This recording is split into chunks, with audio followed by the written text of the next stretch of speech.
Well, next tonight, in just under an hour, MPs will vote on the government's plans for welfare reform, which could leave the Prime Minister facing a major rebellion. Yeah, the plan, which could save £2.5 billion from the welfare bill, would see reduced eligibility for future claimants of personal independence payments. Well, several Labour MPs in our region say they will not support the measures, fearing it will create a two-tier system.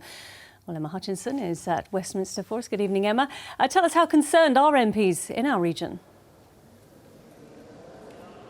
Well, lots of Labour MPs across our region are very concerned about this. The government first announced plans for welfare reform back in March, saying that without reform, the welfare system, the welfare bill, is simply unsustainable. Perhaps the most controversial part of that reform was that plan to change the criteria to make it tougher for people to get PIP, personal independence payments. Now, that's something that more than 300,000 people across the east of England currently rely on. Last week, more than 120 Labour MPs, including a number from our region, amongst them people like Clive Lewis, the Norwich South MP, South West Norfolk MP Terry Jeremy, Suffolk MP Jenny Riddle-Carpenter and Thurrock MP Jen Craft, said they couldn't support these proposals. Now, the government have since made concessions, but there are still disability rights groups and many Labour MPs who say they can't back this bill.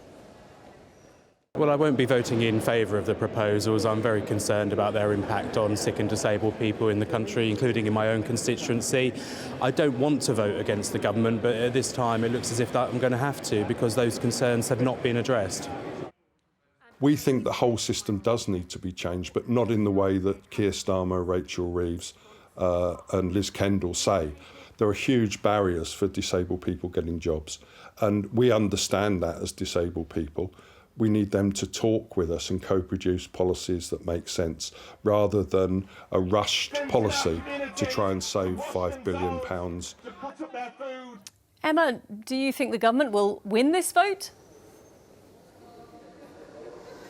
Well, that's a difficult question. The government, of course, have a big majority, 165, so it would take 83 Labour MPs voting against the government to defeat this bill. We know that the Deputy Prime Minister, Angela has been meeting potential rebel MPs to try and persuade them this afternoon. We expect further concessions from the government in the last few minutes before the vote. So it looks like the government probably will win this vote, but with a big rebellion against the government, which just 3 days before he celebrates his first-year anniversary of being Prime Minister, is a pretty big blow to Keir Starmer's authority.